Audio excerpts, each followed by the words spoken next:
preseason tipped off tonight. Currently watching the game. The Bulls are up 103-100. Just under 5 minutes here in the fourth quarter. I know it's preseason, but it was actually nice to see a preseason where you see starters out there working with a new coach and a new offense in preseason to try to get better. I mean, go figure. Does that sound like something the Browns maybe should have did? At least got those guys out there a little bit? In fairness, the difference is a 15-man roster versus a 90-man roster. I know. or whatever it is. James, tell me why I should be excited about the Cavs this year. I have zero excitement. To me, they're going to be probably second round and out again, rinse and repeat, whoop-de-doo, try again. They did nothing. They made no positive moves to improve the bench. Kenny Atkinson, I like the hire. Maybe he's going to help Jared Allen and Evan Mobley improve their three-point range, but there's nothing significantly on this roster that's changed. And until the toughness changes on this team, it's just rinse and repeat. Win 50 games, be a top 4 seed, win a round or two, and go home. That's how I feel. I don't mean to be a downer, but that's how I feel. And you know what, Brandon? Before LeBron James and Kyrie Irving and Kevin Love, that sounded like a really good Cavs season to me. That we had a playoff team. We had a team that we enjoyed that has some all-star players on it that is entertaining to sit down and watch at any point during the NBA season. And I still think they are that. But yeah, I went into thinking that I was thankful just to get past Orlando, because I believe if we had to play Orlando again in the playoffs first round and when they pushed us to 7 with home court, I don't know, with another year under their belt, if we're going to be able to beat them. I mean, if it wasn't for Donovan Mitchell, we lose that series. Well, yeah, I mean, we had to. We needed him. We needed the scoring because Darius Garland struggled so bad last year. But to go back to Brandon, to your question, why should you be excited? And why they didn't do anything is what they really didn't have a lot of moves based on the salary cap that they could do. So they were kind of tight. They were the moves. There wasn't a lot out there. So the point being is run it back with a new coach. Now we're going to have a more offensive philosophy. Now I want to see that because and it better happen with Evan Mobley. He really needs to make that jump offensively. However, within this offense, what Kenny Atkinson needs to do is we need to see what we talked about last year, and you and I didn't get to talk about it, but we'll talk about it now, is Mobley didn't get enough touches. How is a guy going to develop if he's not getting enough shots?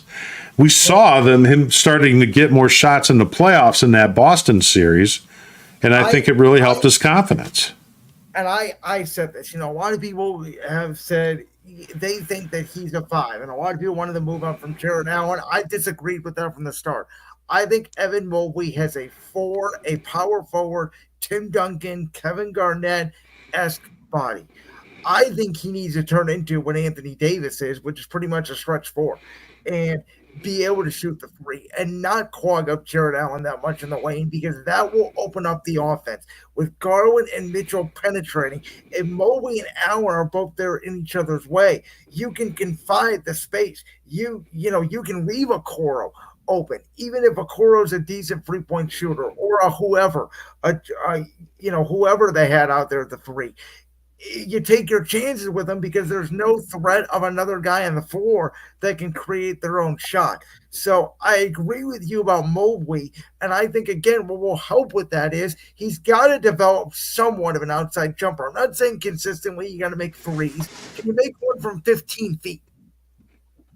But I think he has that, Brent. I think he has a beautiful stroke from the foul line in. I think he has a nice jump shot. I think he has a nice touch. If he can expand his range, like you're saying, and if he can make more threes and he can get past the line just to stretch the court that much more, and maybe as the 5 at times, maybe he's not the starting 5, but maybe based on the lineup that's out there throughout the game, maybe him and Allen aren't playing together beside each other as much during the season, even though when I watch them, and I know that they want to try to space the court, but if you watch those two play together, they do play.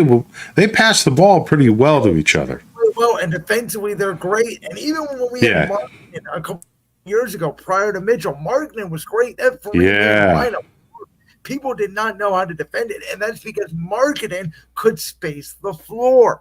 We all know what the Cavs need. It's no secret. How many times has our guy Clarence come on here and basically slammed his hand on his table? They need a wing. They need a wing. Well, as I've told you guys, and I get it, they don't want to do it, but I have said, I had thought the only way to get a wing, to me, there was all this talk about, do you trade, Allen, do you trade even Mobley, I heard was thrown out there at a time. I kept saying the one I trade, to be honest with you, is Garland. I would have explored that if I was the Cavs. To me, you can make Mitchell the point guard. You can bring in a Levert or even an Okoro at the 2 and go see who you could get. Paul George is obviously a free agent. Could you have brought in a guy like that to be that wing player to play off Mitchell? So when I'm talking about moves, James, that is the one that I said, to me, if they're going to take the next step, I just don't know. We saw it in Golden State, obviously, and that's because Steph and Clay were the two best shooters ever.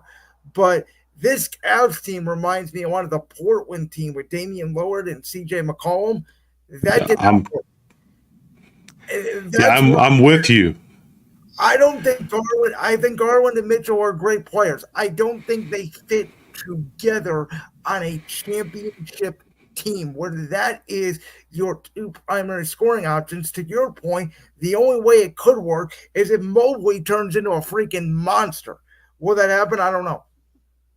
Right. And, you talked about the fragility, really, of the frames of Darius Garland. And Garland's had his poor face has been beat up how many times?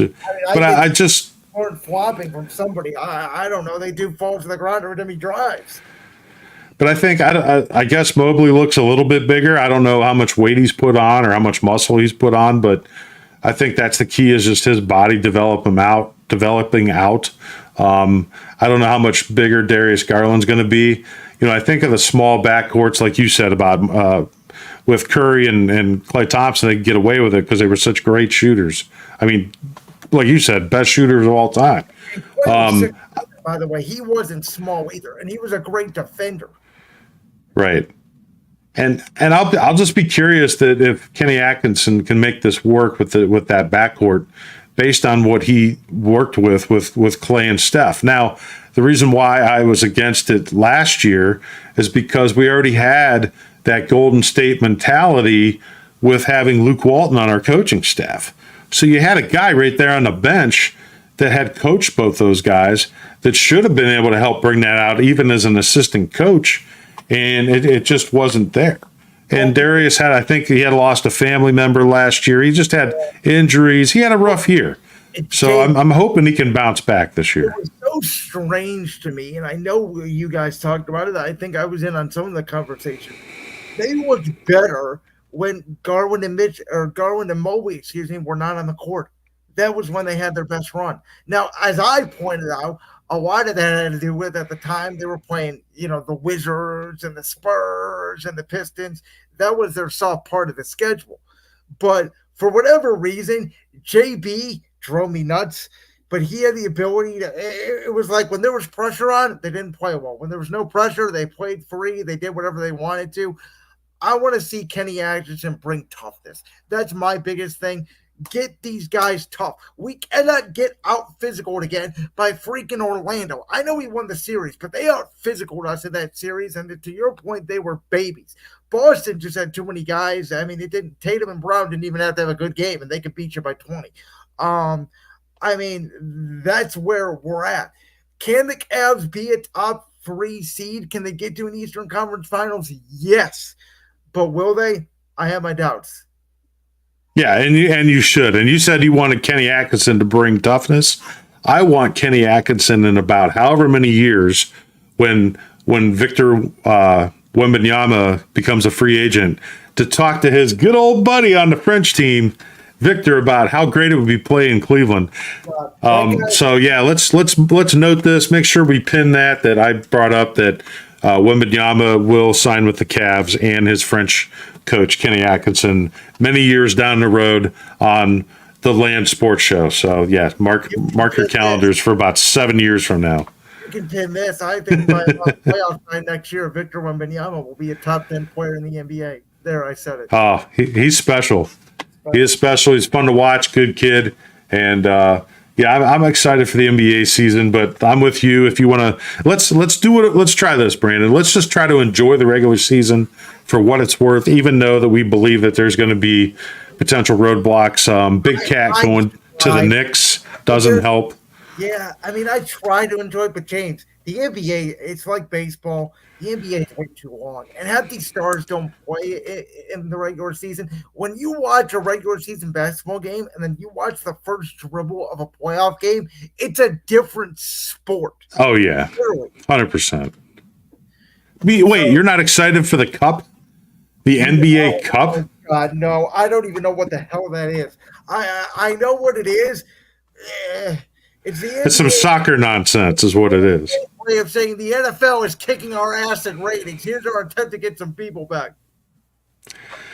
Yeah, they're just trying to do whatever they can to try to jazz up this regular season. But you know what? Regular season wasn't a problem when the guys just freaking sacked up and played. So you don't on the All-Star game too, because I got thoughts on that. That's a joke. Yeah. Yep. Unfortunately, we're there. That used to be. It's still one of my favorite events. But the All-Star game, yeah, it's definitely changed. But I used to absolutely love. That's where I fell in love with the NBA. 1988 when it was in Chicago. You talk about your memories of how you became an Eagles fan. How I really became an NBA fan. I was already liking the Cavs at that point. But I love the NBA after the 88 All-Star weekend in Chicago. Dominique Wilkins, Michael Jordan, and the dunk contest. Larry Bird winning the three-point shootout. It was I remember recording it on my VCR. Special weekend, man. It was locked in. So many great players, and even I fell in love with the NBA then, and I still love it now. Even though, like I said, I agree with you. I don't like things about the regular season, the guys just sitting out, this load management. But and that was back in the day when 50 points meant something. I mean, now I hear 50 points, I'm like, who cares? So doing it every other night. The scores are 120 to 110. Yeah. I mean, I tell people this. Again, we're going to watch the Cavs this year. We like to watch. We talk about it. That's our job. You don't really have to watch them because you know what you're going to get, because April is really all that matters. Once you get to the playoffs, in an NBA series, more than baseball, more than anything, it's 7-game series every round. Your weaknesses get exposed, and the true greats come out in the postseason. So I'm going to hold it to you right now. Here's your preseason prediction for the Cavs. Do we get one more step farther? Do we get to at least the Eastern Conference Finals this year? You can't predict the injuries and stuff that, like what happened last year in the playoffs in the East. Crazy injuries. Frickin' Celtics kind of cakewalk through it. Nobody liked that but Celtics fans. Will the Cavs get lucky? They have to get better, and they have to get lucky to get to the Eastern Conference Finals. Can they do it? They play a Philly team in the second round who doesn't have Joel Embiid. I mean, that's a big situation. So it really is going to depend on who they play. For right now, I think they're the fourth best team in the East. So by definition, I think that's a no. And again, Orlando, I think is going to be better. Philadelphia stays healthy. I like them. Boston is good. I think the loss of Al Horford is a little bit underrated. I think they're going to really miss Al Horford. I think he did a lot for them. Knicks, I think, are good. I don't know if they're on Boston's level yet. Probably right there with the Cavs and Philly and Orlando, I think, is somewhere in there. So it's a better competitive East. There's a chance, but for now, I'm going to say no. All right. So, I'll save my Cavs prediction for a little bit later, but I will say that we've talked during the offseason that this team could be anywhere from 4 to 6 in the East. Yeah, I think they could be 2 to 6. Yeah. It's going to be, and that's with, teams staying healthy, but we know how that goes.